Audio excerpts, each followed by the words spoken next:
할렐루야. 오늘 예배 회복의 날로 예배 회복주일 맞이하여 우리 성도 여러분과 함께 예배하는 이 시간, 얼마나 제 마음이 지금 감격스럽고 또 벅차오르는지 모릅니다. 예배 전 우리 찬양단과 함께 찬양하는 여러분의 모습을 볼 때에도 제 마음이 막 뜨거워졌고요. 또 오늘 우리 고봉중 권사님 특별 찬양 하나님 앞에 드리는데 그 가사를 통해서도 또 찬양하는 우리 권사님의 그 신앙의 고백의 모습을 이렇게 제가 느끼면서 얼마나 감사한지 모르겠습니다.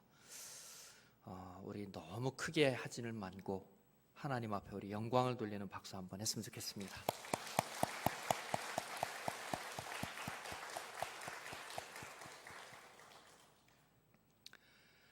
삼위일체 하나님의 이름으로 성도 여러분을 환영하며 축복합니다. 오늘 우리는 예배 회복의 날로 예배드리고 있습니다. 우리의 예배를 받으시는 하나님을 기쁘시게 하고 이 예배에 참여한 우리가 하나님의 크신 은혜와 은총을 받음으로 우리의 영, 혼, 육이 회복되고 강건해져서 위로는 하나님께 영광을 돌리고 아래로는 많은 사람들에게 유익을 끼치는 복의 근원, 복의 통로, 복의 전달자가 되는 우리 모두가 될 수 있기를 예수님의 이름으로 간절히 축원합니다. 또한 코로나19로 인해 고통받고 있는 환자분들을 주님께서 위로하시고 치료해 주시고 또 코로나19를 막기 위해서 수고하고 애쓰는 방역당국과 특별히 의료진 여러분에게 하나님의 보호하심 그리고 돌보심, 동행하심의 은혜가 함께 하시기를 또한 소망하고 기원합니다.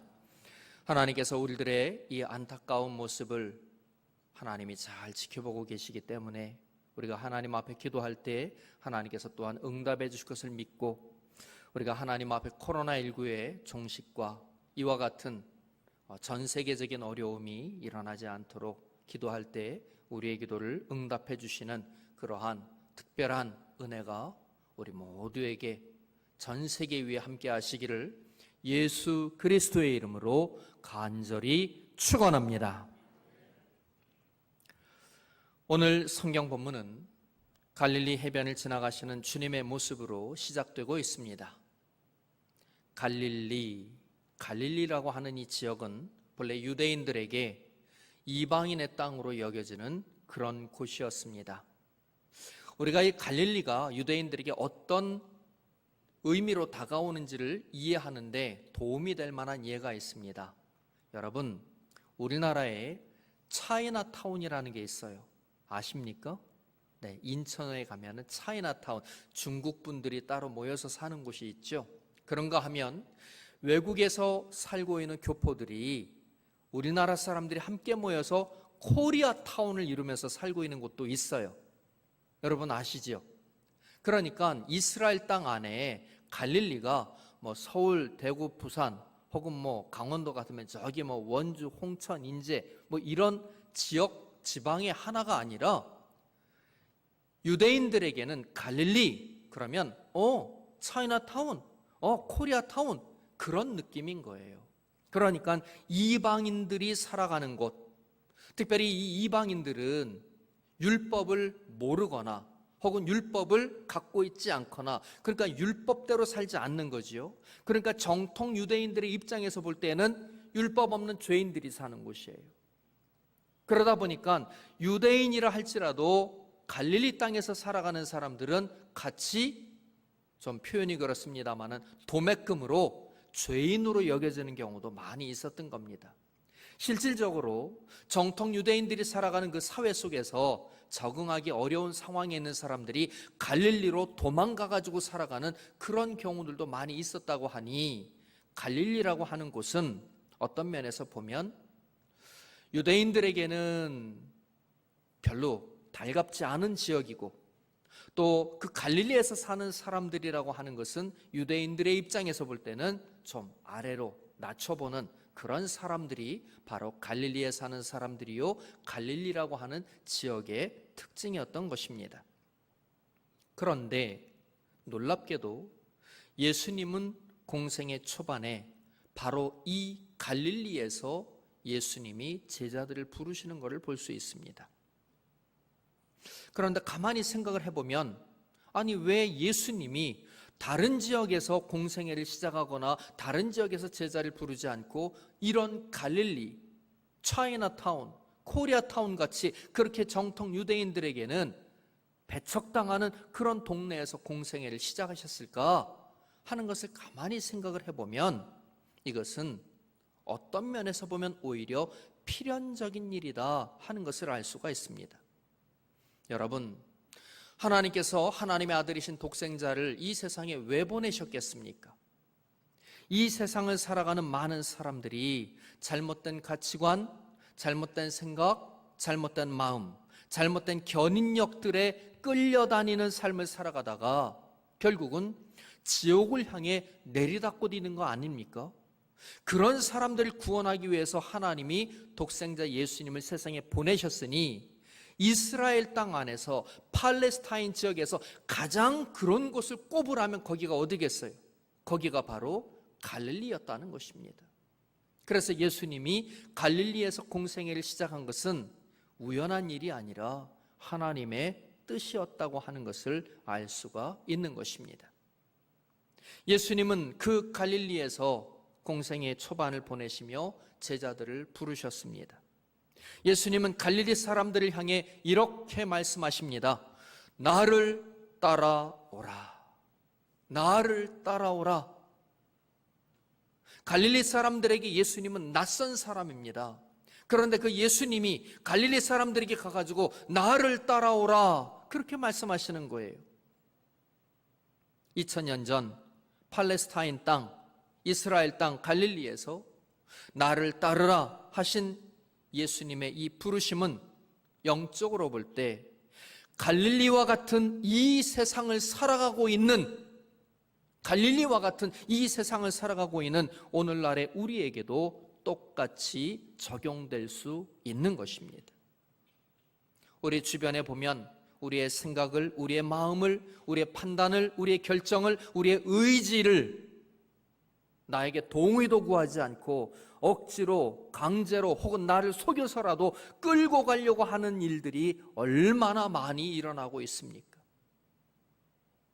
제가 통계를 내본 건 아닌데요, 주변에 있는 몇몇 분들하고 그냥 살아가는 이야기를 하다 보면 가끔 온라인 쇼핑에 관한 이야기가 심심치 않게 등장합니다. 텔레비전을 켜놓고 이렇게 보다 보면 내가 그게 꼭 필요한 물건도 아니었는데 나도 모르게 이렇게 보다 보면 나도 모르게 리모컨으로 손이 가는 거예요. 나도 모르게 스마트폰으로, 핸드폰으로 손이 가는 거예요. 그래서 전혀 내가 그걸 사려고 하는 생각이 없었는데 나도 모르게 번호를 누르고 결제를 딱 누른 순간 이거 내가 왜 샀지? 그렇게 되는 경우가 있더라는 것 아닙니까?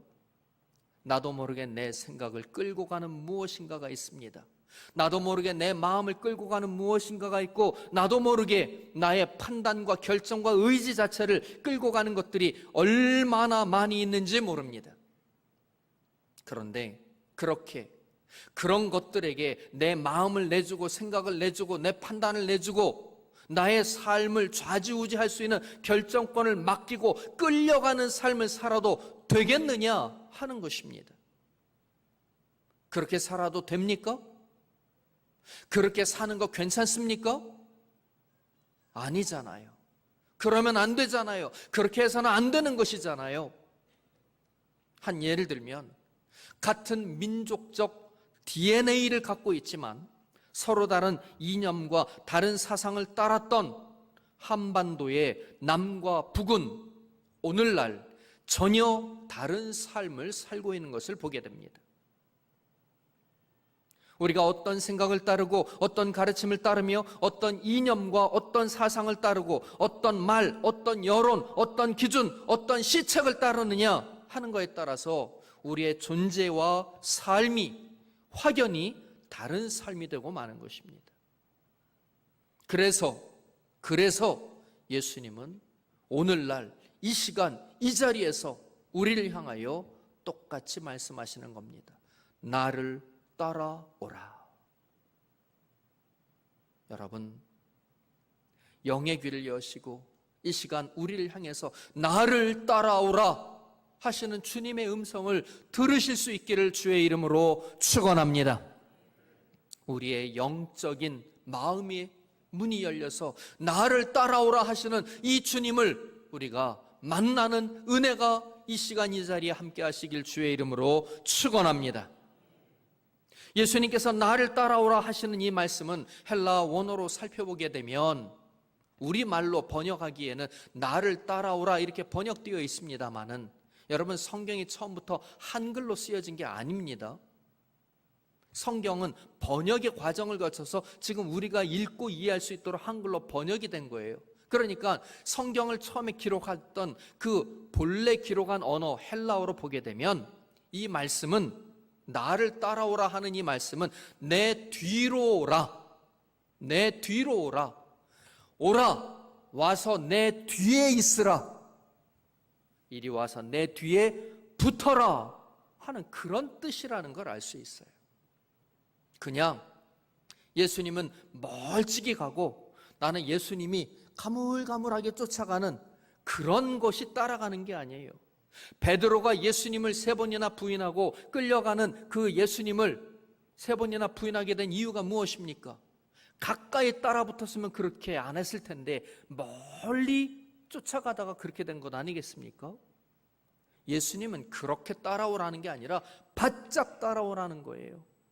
다른 곳으로 가고 있는 사람들을 향해서 거기서 돌이켜서 내 뒤로 오라는 얘기예요. 이게 예수님이 나를 따라오라 하신 말씀의 뜻인 것입니다. 하나님이 아닌 다른 존재, 하나님의 뜻과 가르침이 아닌 다른 사상과 이념, 애매하고 모호한 가치관들을 따라가던 인생 발걸음을 돌이켜서 예수님께로 달려와 예수님을 따르며 붙잡음으로 하나님의 뜻을 따르는 존재가 되고 그런 삶을 살아가야 한다 하는 그런 말씀이었던 것입니다. 우리가 이렇게 예수님을 따르게 될 때, 예수님의 부르심에 응답하게 될 때, 그래서 우리의 자리를 예수님 뒤에 두게 될 때 우리는 비로소 온전한 영적 견인력을 확인할 수 있게 되는 것입니다. 그 영적 견인력이 우리의 존재를 바꿔나가고 우리의 삶을 바꿔나가고 우리의 운명을 바꾸는 것이지요. 바라기는 오늘 기독교 대한감리회 동부연회와 우리 춘천 석사교회가 함께 지키는 예배 회복의 날, 예배 회복 주일을 통해서 나를 따르라 하시는 주님의 음성을 듣고 하나님이 아닌 다른 것들을 따르며 잘못된 견인력에, 온전치 못한 견인력에 붙들려 끌려가는 삶을 살았던 우리의 과거를 청산하고 돌이켜 예수님께로 달려와 예수님을 따름으로 우리의 존재가 더 온전해지고 우리의 삶이 더 온전해지고 하나님께서 약속하신 생명과 복된 삶의 주인공이 되는 우리 모두가 될 수 있기를 예수님의 이름으로 간절히 축원합니다. 오늘 성경 본문 마가복음 1장 16절로부터 20절을 보게 되면 예수님의 부르심을 받은 갈릴리 바닷가의 어부들 가운데 주님의 부르심에 응답하여 제자가 된 사람들을 소개하고 있는데 그들은 바로 시몬, 나중에 베드로라고 우리가 그렇게 알고 있죠. 시몬과 안드레, 야고보와 요한, 이 4사람이 등장하는 걸 보게 됩니다. 이들은 과연 어떻게 예수님의 부르심, 예수님의 영적 견인력을 그들의 삶에 받아들일 수 있었던 것일까요? 오늘 우리가 함께 본 성경 본문 마가복음 1장 17절로 18절 그리고 20절을 보면 이들이 어떻게 예수님의 부르심에 반응했는지가 이렇게 기록되어 있습니다. 예수께서 이르시되 나를 따라오라 내가 너희로 사람을 낚는 어부가 되게 하리라 하시니 곧 그물을 버려두고 따르니라. 마가복음 1장 20절 곧 부르시니 그 아버지 세베대를 품꾼들과 함께 배에 버려두고 예수를 따라가니라. 이 두 군데 본문의 말씀들을 정리해 보면 시몬과 안드레, 야고보와 요한이 예수님의 부르심을 받은 거예요. 나를 따르라. 나를 따라오라 하는 얘기를 이 네 사람만 들은 게 아니라 다른 사람들도 같이 들은 거예요. 그렇죠? 같이 들은 거예요. 예수님이 갈릴리 바닷가를 지나가시면서 그 갈릴리 바닷가에 있는 어부들을 향해서 나를 따라오라 그렇게 말씀하고 가셨는데, 여러 사람이 그 말을 들었는데 유독 이 네 사람만은 그 말씀에 반응하여 예수님의 제자가 될 수 있었다는 겁니다. 영적 견인력을 그들은 체험하면서 살 수 있게 됐다는 얘기죠. 근데 그 비결이 무엇이었느냐? 우리가 지금 읽은 본문 속에서 세 가지로 소개되고 있는데, 첫째는 곧이라는 말입니다. 곧. 그리고 두 번째는 버려두고 버렸다는 얘기입니다. 그리고 세 번째는 따르니라, 따랐다는 얘기지요.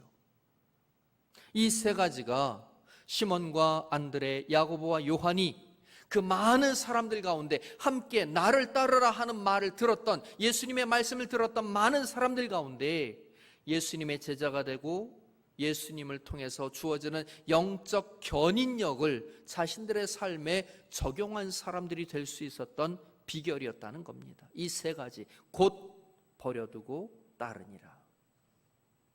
하나하나 살펴보면 이렇게 우리는 살펴볼 수 있을 것 같습니다. 먼저 곧이라는 말입니다. 곧이라고 하는 말은 헬라어로 유투스라고 하는 단어를 쓰고 있는데, 이 말의 의미는 지체함이 없다는 얘기입니다. 주저함이 없다는 얘기입니다. 시간이 됐던 공간이 됐던 공백이 없다는 얘기예요. 바로 이어서라는 뜻이 있습니다. 어떤 결정과 결단에 있어서 절대적인 기준과 가치를 온전히 인식하고 있는 상태라면 주저함이 없겠죠. 그렇죠? 머뭇머뭇거림이 없겠죠. 그런 상태가 바로 곧입니다. 여러분, 사탄마귀 악한 영은 우리들을 회방하는데 하나님의 말씀 따르지 말라고 안 해요. 하나님의 말씀을 따르기는 따르는데 곧 따르지 말고 천천히 따르래요. 조금 있다 따르래요. 나중에 따르래요. 여러분, 우리는 시간과 공간의 틀 속에서 살아가는 사람들이기 때문에 시간의 의미를 잘 알기도 하지만 때로는 잘 모를 때도 많아요. 모든 게 타이밍이라는 게 있습니다. 타이밍. 일부 예배 때에도 강승구 권사님 플룻 연주를 통해서 우리가 많은 은혜를 받았는데, 또 우리 2부 예배 때 고봉준 권사님의 찬양을 통해서 우리가 은혜를 많이 받았잖아요. 그런데 여러분, 음악이라고 하는 것은 타이밍이 굉장히 중요해요. 아무리 목소리가 아름다운 사람이고 아무리 높이 올라가고 아무리 낮게 올라가도 이 사람이 박자를 못 지켜. 그러면 찬양이나 노래가 돼요? 안 돼요? 안 되죠. 딱딱 맞춰서 가야 돼요. 그 박자에 맞게 소리를 내야 돼요. 하나님이 우리를 부를 때에 한 박자 늦게 그러면 안 되는 거예요. 이미 지나가는 거예요. 하나님이 우리를 부르실 때 바로 거기에 곧 응답할 수 있어야 된다는 얘기입니다.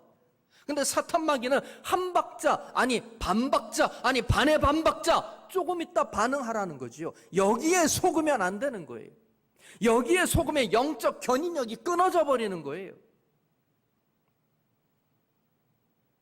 나를 따르라 하는 부름을 많은 사람이 들었지만 예수님의 제자가 되고 예수님을 통해서 주어지는 영적 견인력을 자신들의 삶에 적용할 수 있었던 사람들의 특징은 곧이었다는 것입니다. 곧. 비록 배움이 짧은 어부들이었을지라도 그들이 주님을 만났을 때 그들은 자신들의 삶을 다 바쳐서 따라야 할 존재가 바로 예수님이라고 하는 것을 알 수 있었던 거예요. 그래서 곧 반응할 수 있었던 거지요. 지체함이 없이, 주저함이 없이 곧 예수님을 따를 수 있었다는 것입니다. 그런데 그렇게 하지 못한 사람들의 입장에서 보게 되면 아니 어떻게 그럴 수 있냐 라고 말할 수 있을 거예요. 어떻게 처음 보는 사람을, 낯선 사람이 나를 따르라고 하는데 그분을 따라갈 수 있느냐, 그분이 얼마나 대단한 분인지는 모르지만 어떻게 그 말에 반응해서 곧 그물을 버려두고 아버지와 품꾼을 배와 함께 버려두고 따라갈 수 있느냐, 이렇게 반문할 수도 있을 것입니다. 저는 이 본문의 말씀을 묵상하던 중 이런 생각이 떠올랐습니다. 여러분 혹시 운명적인 만남이라는 것을 믿으십니까?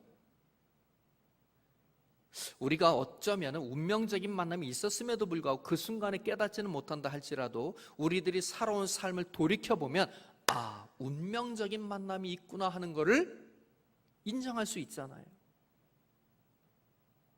제가 혹시 기회가 있으면 말씀드릴 수 있지 않을까 싶은데, 제가 목사가 된 것도 운명적인 만남이 있었기 때문에 그런 거예요. 사람들과의 운명적인 만남. 물론 그 운명적인 만남 속에는 하나님과의 운명적인 만남이 있죠. 그런 운명적인 만남이 없으면 우리의 생각이, 우리의 인생 진로가, 방향이 틀어지지 않습니다. 바뀌지 않습니다. 내가 따라가던 것들을 이거를 끊어내고 다른 것을 따라갈 수 있는 그런 결단을 할 수가 없는 거죠. 운명적인 만남이 있기 때문에 바뀌는 거예요. 그런데 이 운명적인 만남은 정말 우연히 저절로 되는 게 아니에요. 양쪽 모두 다 준비해서 운명적인 만남을 이룰 수도 있지만, 양쪽이 모두 다 준비하지 못한다 할지라도 어느 한쪽에서 이 운명적인 만남이 분명히 있음을 믿고 이걸 간절히 기다리든가 이걸 위해서 철저하게 준비할 때에 운명적인 만남이라는 게 이루어진다는 것입니다. 어찌 보면 예수님의 부르심을 받아서 제자가 된 시몬과 안드레, 그리고 야고보와 요한은 그런 운명적인 만남을 기다렸을지도 몰라요. 그렇지만 성경을 읽어보게 되면 그들이 어떤 그런 운명적인 만남을 위해서 준비했다고 하는 기록을 찾을 수는 없어요. 그러니까 우리가 미루어 진작해서 그거 가지고 얘기할 수는 없고, 반대로 예수님 쪽에서 생각을 해보면 예수님은 그런 운명적인 만남을 준비하셨다고 하는 것을 알 수가 있는 겁니다. 왜냐하면 오늘 성경 본문을 읽다가 보면은 마가복음 1장 18절에 보면 예수님의 부름을 받은 사람들이 곧 응답하는 모습을 보이거든요. 그런데 20절에 보면은 예수님께서 이번에는 야고보와 그의 형제 요한을 부를 때에 예수님도 곧 부르셨다는 거예요. 곧. 준비가 되지 않으면 곧 할 수 없어요. 예수님의 철저한 준비가 있었기 때문에 그런 운명적인 만남이 이루어질 수 있었고, 그 운명적인 만남에 참여한 사람들은 예수님의 제자가 되었고, 예수님을 통해서 그들의 삶 가운데 주어지는 영적 견인력에 자신들을 맡길 수 있게 되었다는 것입니다. 여러분, 오늘 우리는 주님 앞에 예배드리기 위해서 준비된 마음을 지난 한 주간 동안 품고 왔습니다. 예배 회복의 날, 예배 회복 주일로 하나님 앞에 예배드리기 위해서 우리가 주님 앞에 달려 나온 것이지요. 제대로 준비도 하지 못하고 예수님을 만난 베드로와 안드레, 야고보와 요한이라 할지라도 예수님의 준비하심으로 운명적 만남, 영적 만남이 이루어졌다면 오늘 우리가 시간 드림, 마음 드림, 찬양 드림, 예물 드림, 그리고 순종 드림이라고 하는 각오와 준비로 예배에 임하게 될 때, 오늘 성경 본문이 기록하고 있는 것처럼 예수님이 나를 따르라, 내가 너희를 사람 낳는 어부가 되게 하리라 하고 주님이 준비하신 그 운명적인 만남에 우리도 참여할 수 있게 됨을 믿으시기를 축원합니다. 어찌 보면 별 준비를 하지 못하고 주님과의 만남 속에서 이런 은혜를 받은 제자들이 성경의 인물들로 기록이 된다면, 오늘 우리가 예배 회복의 날을 맞이하여서 준비된 가운데 주님 앞에 달려나와 주님과의 만남, 이 만남을 간절히 사모하면서 주님 앞에 나와 예배드리고 있다면 우리에게 임할 은혜는 얼마나 더 큰 은혜가 임하겠느냐 하는 것입니다. 바라기는 오늘 주님 앞에 달려나와 이 예배에 참여하여 하나님, 이제까지 제가 발걸음만 왔다 갔다 하는 믿음이었습니다. 어찌 보면 제가 주님을 믿는다고 하기는 했지만 주님과의 운명적인 만남, 영적인 만남이 언제 나에게 있었었는지 지금 까마득하게 잊어버려가고 있고, 또 돌이켜 생각을 해보니 그런 만남을 제가 경험해보지 못했던 것 같습니다 하는 그런 고백이 우리 속에 있다면, 하나님, 이 예배를 출발점으로 하여 제 귀가 열려서, 영의 귀가 열려서 나를 따라오라 하시는 주님의 음성을 듣게 하시고 그 주님과의 영적인 만남, 극적인 만남, 운명적인 만남이 이루어져서 이제까지 나의 모든 것을 끌고 왔던 이 세상적인 것들을, 그 모든 것들의 견인력으로부터 노임받게 하시고 예수 그리스도를 통한 영적 견인력에 내 삶 속에 적용이 되어서 주님이 나의 삶을 인도해 주시고 이끌어 주시고, 그래서 나의 존재를 변화시켜 주시고 나의 운명도 바꿔주시는 은혜를 더하여 달라고 기도하시고 응답받을 수 있는 우리 모두가 될 수 있기를 예수님의 이름으로 간절히 축원합니다. 두 번째로, 예수님의 제자가 된 사람들의 보인 특징은 버려두고 버렸다는 겁니다. 버렸다는 겁니다. 그런데 이 버려두고라고 하는 이 우리말 번역은 자칫 무책임이라는 정서적 오해의 소지를 만들 수가 있습니다. 그래서 헬라어 원문의 의미를 제가 다시 소개를 좀 해드린다면, 이 버려두고라는 이 말의 의미는 어떤 속박에서 벗어나거나 혹은 속박으로부터 해방을 시켜주든가, 아니면 떠나가게 허락하든가, 아니면 그 얽어매고 있는 것으로부터 떠나가는 것을 뜻하는 말입니다. 이게 버려둔다는 뜻이에요. 그러니까 우리말 번역보다는 훨씬 더 많은 뜻을 갖고 있는데 그냥 버려두다, 버리다 이렇게만 하니까 우리가 오해의 소지가 생기는 겁니다. 여러분, 바닷가의 어부들이 고기잡이를 할 때 무엇으로 고기잡이를 합니까? 그물로 고기잡이 하는 거잖아요. 그물, 그렇죠? 그런데 어부들의 일상생활을 가만히 살펴보면 그물이 그들의 생계를 위한 수단이기는 한데, 가만히 생각을 해보면 이 그물에 맨 먼저 걸려있는 게 누구일 것 같아요? 고기가 아니라 어부들인 겁니다. 어부들인 거예요. 그물은 본래 생계 수단이에요. 목적이 아니에요. 그런데 어부들이 고기잡이를 하기 위해서 필수적으로 어쩔 수 없이 그물을 갖고 있지만, 따지고 보면 그 그물에 맨 먼저 걸려들어 있는 사람들은 어부들이었다는 얘기입니다. 여러분, 돈이 필요해요? 필요하지 않아요? 필요하죠. 오해하지 마세요. 목사님, 저도 돈이 필요해요. 그런데 돈은 수단인 겁니다. 그래요, 안 그래요? 그렇죠? 근데 돈이 목적이 되게 돼요. 그럼 이게 어부들이 그물로 고기를 잡아야 되는데 그물은 수단일 뿐인데, 그 고기가 잡히기 이전에 이미 어부들이 자신들이 그물에 잡혀 있다고 하는 얘기의 의미가 이런 거예요. 돈은 수단인데 사람이 수단인 돈에 붙잡혀 살아가는 거잖아요. 그래서 예수님이 나를 따라오라, 나를 따르라 그랬을 때 이 어부들이 자기를 묶어놓고 있었던 그물을 버리고 예수님을 따라갔다는 얘기입니다. 여기까지는 그래도 오해가 덜한데 그 다음에 나오는 내용에 오해의 소지가 있어요. 아버지와 품꾼을 배와 함께 버려두고, 이 대목은 정말 자칫 잘못하면 오해하기 쉬운 거예요. 저런 못된, 어떻게 부모를 버려두고 예수를 쫓아? 아무리 예수가 좋아도 그렇지 어떻게 부모를 버려두고 무책임한, 이렇게 해석되기가 쉽거든요. 근데 이 본문에서 우리에게 알려주는 것은 그런 게 아니에요. 여러분, 오늘 본문을 보게 되면 이 부모님 주변에는 자녀들뿐만 아니라 품꾼들도 있는 거예요. 자식이 부모를 공경하고 효도하는 것은 당연하고, 이것은 또한 하나님이 십계명에서 가르치고 있는 말씀입니다.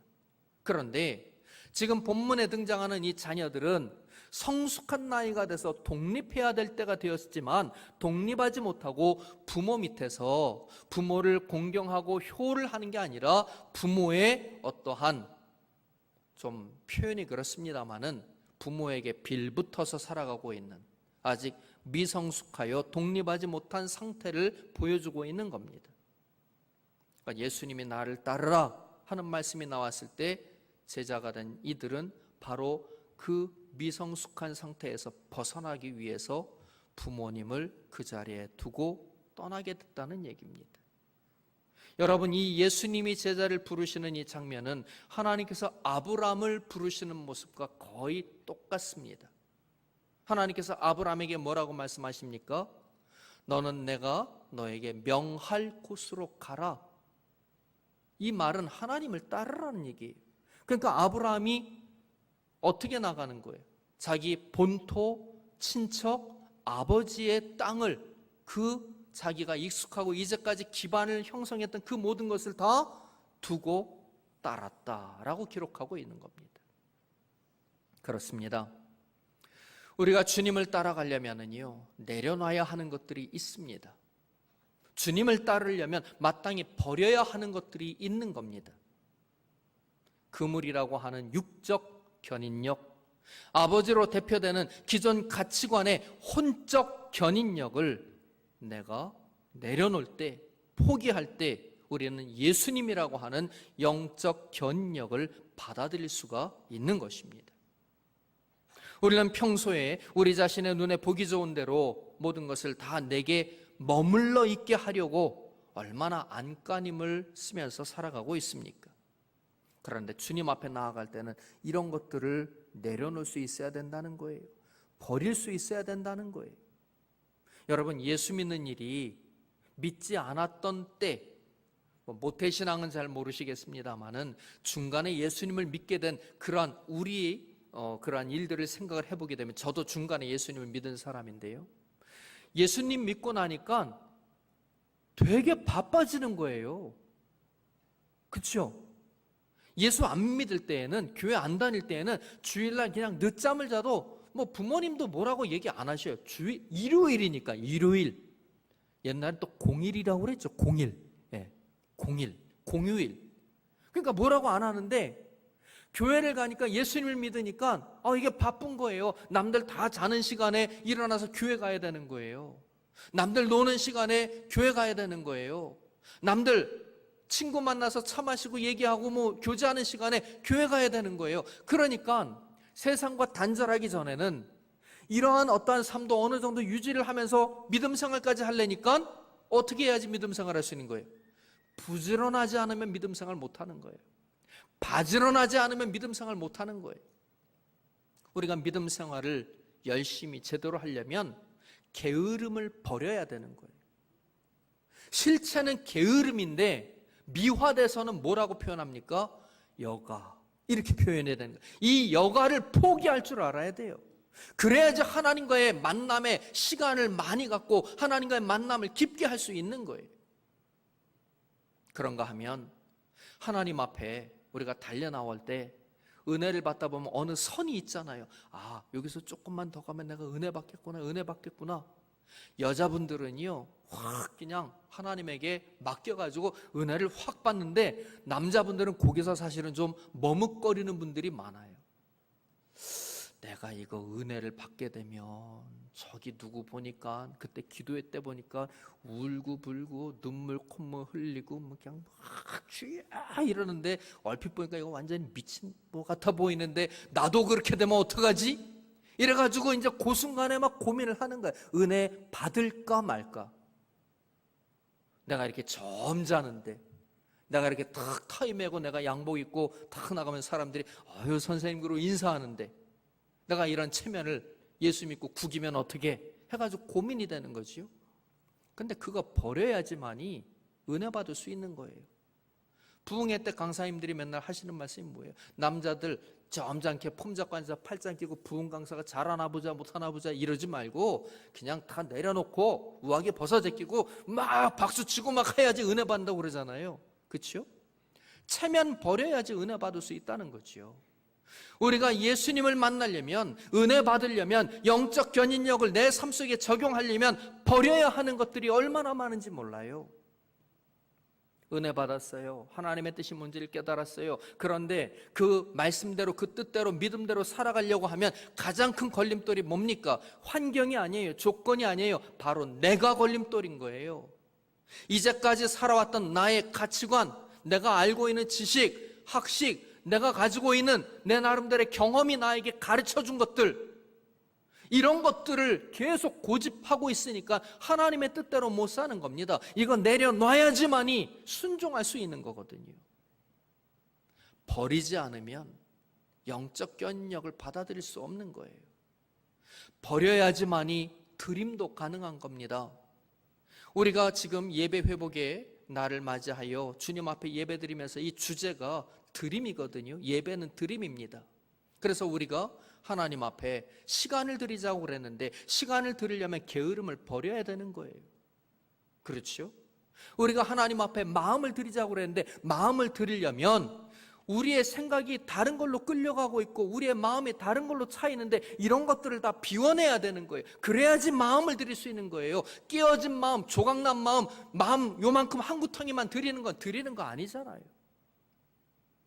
우리가 하나님 앞에 찬양을 드리려고 하려면은 우리의 온 중심을 하나님을 향하게 하지 않으면 안 되는 거예요. 다른 것을 바라보고 있었던 나를 하나님을 향해서 다 재위치시켜야지만이 찬양이 되는 거예요.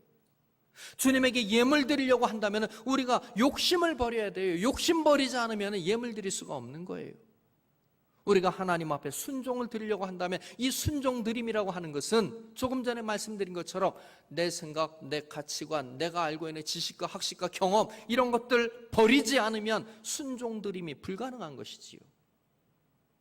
그런 면에서 나를 따르라, 나를 따라오라 하는 주님의 음성을 들었던 갈릴리 바닷가의 많은 어부들 가운데 베드로와 안드레와 야고보와 요한은 버릴 줄 알았기 때문에 그들의 몸을 주님에게 드렸고 주님이 그들의 헌신을 받으시며 영적 견인력이 작동하기 시작하여 그들이 비록 갈릴리 바닷가의 어부들이었지만 많은 사람들에게 선한 영향력을 행사할 수 있는 영적인 지도자가 될 수 있었고 교회의 기둥들이 될 수 있었던 것입니다. 바라기는 주님 앞에 온전한 버림과 온전한 드림을 통해서 우리도 그렇게 영적 견인력을 우리의 삶 가운데 적용하여 하나님이 계획하고 뜻하신 그런 존재가 되고 그런 삶을 살아낼 수 있는 우리 모두가 될 수 있기를 예수님의 이름으로 간절히 축원합니다. 끝으로 세 번째는 따른다는 것입니다. 이 따른다고 하는 것은 함께 간다는 말입니다. 본래는 함께 간다는 거예요. 멀리 쫓아가는 그런 의미가 아닌 것입니다.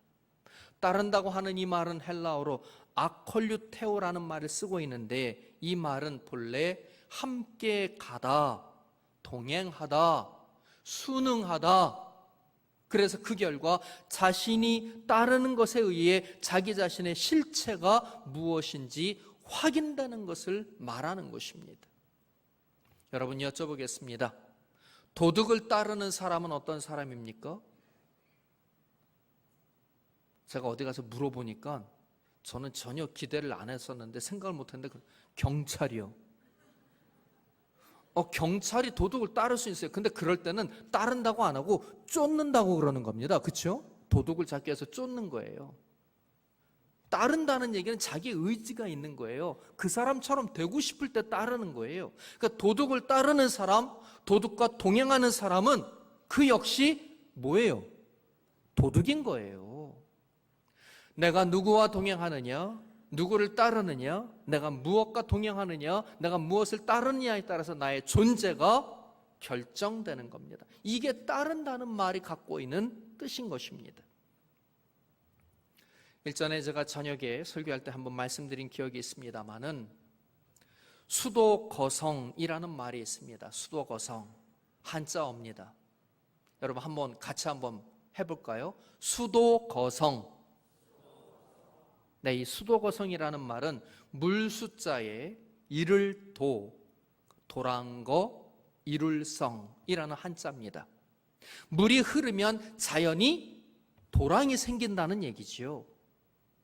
즉 조건이 갖춰지면 일은 자연스럽게 성사가 될 수 있다는 것입니다. 이 말은 본래 학문의 뿌리가 깊어지면 도가 굳어지게 되고 그렇게 되면 공명의 물이 흘러서 스스로 도랑을 이룬다 하는 중국 옛 시에서 수도거성이라고 하는 이 네 글자만 인용한 것입니다. 여러분, 믿음이 무엇일까요? 믿음이란 하나님의 아들이신 예수님을 만나고 그분을 따르며 본받게 되어서 그분을 더 깊이 알게 되므로 결국 그분을 닮아가게 되는 거예요.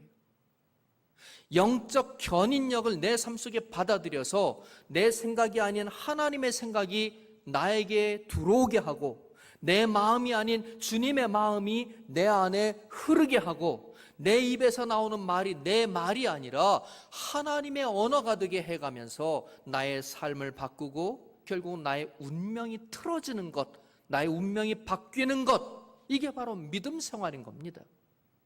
이게 바로 수도거성인 것이지요. 내 안에 이전에는 세상의 가치관이 흐르고 있었어요. 내 안에 이전에는 물질적 가치관이 흐르고 있었어요. 그런데 예수님을 믿음으로 인해서 하늘의 기준이 내 삶에 들어와 나를 관통하여 내 삶을 흘러가는 거예요. 그렇게 될 때 내 안에 길이 나는 겁니다. 은혜의 길이 나는 겁니다.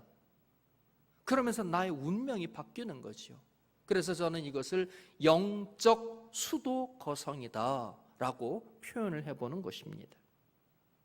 이렇게 믿음이란 하나님의 아들이신 예수님을 만나고 그분을 따르며 본받게 되어서 그분에 의하여서 내 운명이 바뀌는 것을 말하는 것입니다.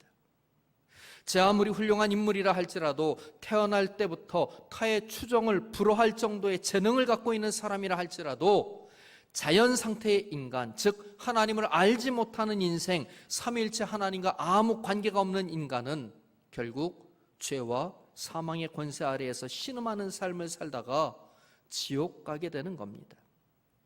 그러나 반대로 탁월한 재주가 없을지라도 남보다 뛰어나지 못하다 할지라도 예수님을 구세주로 고백하고 믿음의 삶을 사는 성도는 우리 인생의 흐름이 바뀌어서 지옥 갈 인생이 천국 가게 되고 죄와 사망의 권세 아래에서 저주와 싸우며 살아야 하는 인생이 하나님께서 주시는 생명과 복을 받아 누리고 나누는 인생이 되는 것입니다. 즉 육적이고 물적이고 세상적인 수도거성에서 영적 수도거성으로 그 삶이 달라지는 것입니다. 이게 바로 믿음이고 믿음의 결과가 이런 것이지요. 예수님은 제자들을 부르셔서 그렇게 그들을 바꿔나가셨던 것입니다. 성경의 많은 기록들이 우리에게 가르쳐주는 게 바로 그런 기록이고, 교회의 역사, 이 전통적인 교회 역사 속에서 우리에게 증언하고 있는 내용이 바로 이런 내용들인 것입니다. 이제 말씀을 맺습니다. 예수님은 우리를 이 세상의 잘못된 견인력으로부터 벗어나게 하기 위해서 이 땅에 오셨습니다. 오늘 예배 회복주의를 통해서 예수님을 우리가 하나님의 아들로, 우리의 구세주로 고백하며 그 예수님을 영적 견인력으로 하여서 우리가 하나님의 손에 붙들리게 될 때 우리의 존재가 변화되고 우리의 삶이 달라지고 우리의 인생이 하나님이 약속하신 건강하고 아름답고 복된 그러한 삶으로 바뀌어나가게 되는 것입니다. 영적 수도거성의 인생이 되는 것이지요. 그래서 위로는 하나님께 영광을 돌리고 아래로는 많은 사람들에게 유익을 끼치며 살아갈 수 있는 그런 복된 그러한 존재가 될 수 있는 것입니다. 여러분, 오늘 이 예배가 바로 그 출발점이 될 수 있기를 주님의 이름으로 간절히 부탁하고 축원합니다. 예배에 참여하신 우리 성도님들 한 분 한 분이 가정 안에서 이런 역할을 하시고 여러분의 일터에서 이런 역할을 하시고 우리가 살아가는 삶의 현장에서 이러한 역할을 잘 감당해낼 수 있기를 우리 주님 예수 그리스도의 이름으로 간절히 축원합니다.